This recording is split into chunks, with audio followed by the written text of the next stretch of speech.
Oklahoma State will have that chance this weekend, but first things first, this last Saturday, Texas Tech came to town and got beat down by the Cowboys, 59-21 at the Boone. Meanwhile, Oklahoma made its first trip to the mountains of West Virginia. What a chaotic, crazy game that one was. 50-49, the Sooners escape Morgantown. Welcome to week 12 of The Quest, sponsored by Call Okie. Today we give thanks to the week's best football plays from the Sooners and Cowboys. You didn't take a vacation from voting, that's for sure. So let's carve right into our countdown. In at number 4 is Jalen. That's Jiggy. Up in West Virginia, the Mountaineers had just drawn even with the Sooners at 10 apiece, 5 minutes into the second quarter, when Landry Jones found Jitterbug Jalen Saunders over the middle. Tavon Austin may be the quickest college player on the planet, but Jalen's got some swift feet himself. Here, Saunders speeds to the sideline where Kenny Stills makes the final block that leads to the 76-yard touchdown. It's the first touchdown at OU for Jalen Saunders and the 16th of his career. Saunders finished with 7 catches for a team-high 123 yards.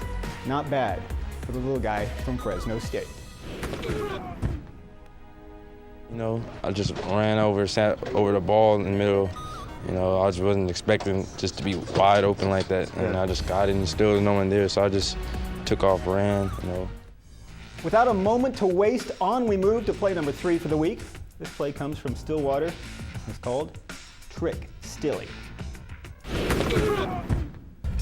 Sure, we've all heard of Lob Stilly, the nickname for the men's basketball team with its high-flying youngsters, but Mike Gundy has been known to pull a few tricks out of his bag this season. Early second quarter, Clint Shelf had just thrown a 60-yard touchdown pass to Isaiah Anderson.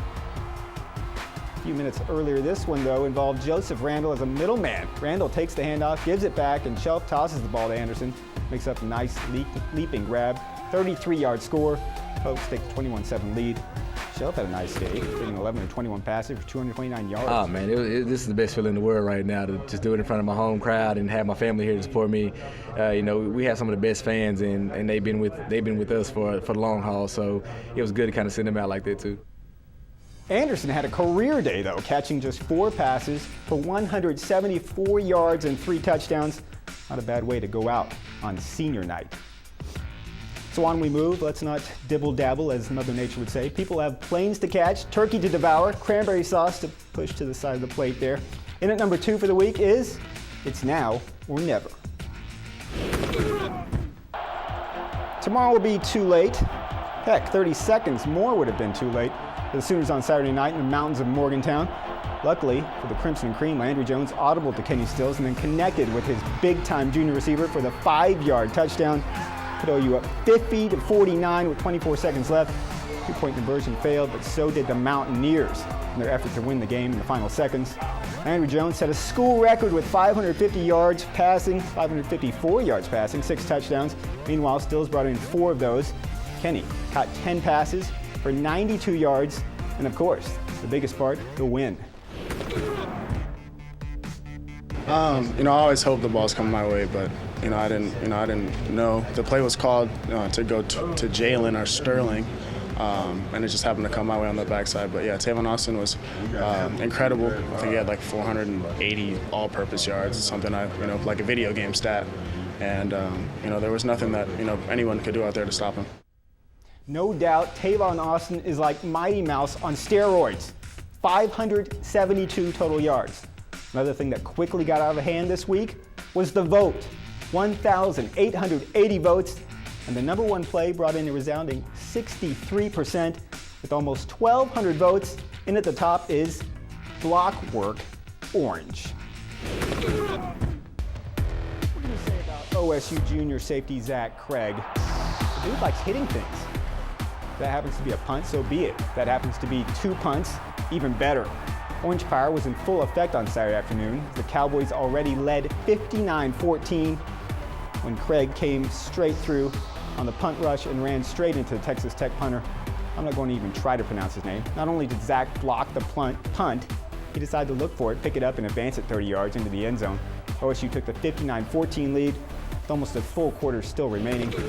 It had been 2 years since OSU had blocked a punt, except in this case, since he had already blocked one in the second quarter, it had only been 2 quarters. since the Pokes' last punt block. Not too shabby. OSU has won 4 straight over Tech. The Cowboys finished the season 6-1 at home. That's not bad either.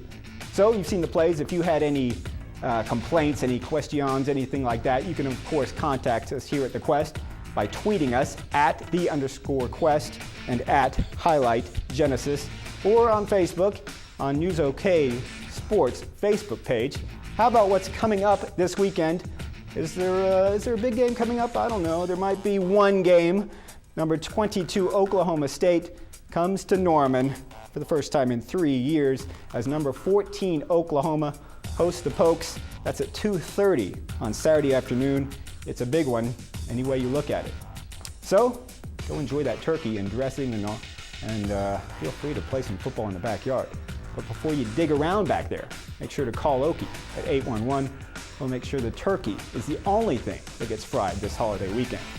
Now I leave you with what the Sooners and Cowboys are saying as we head to another epic Bedlam battle. They're down the road. They usually stand in the way of winning the league. You're in the Sooner State. This isn't just another game. I told the guys on offense, the moment you just played as another game, you've lost your mind. This isn't just a normal game.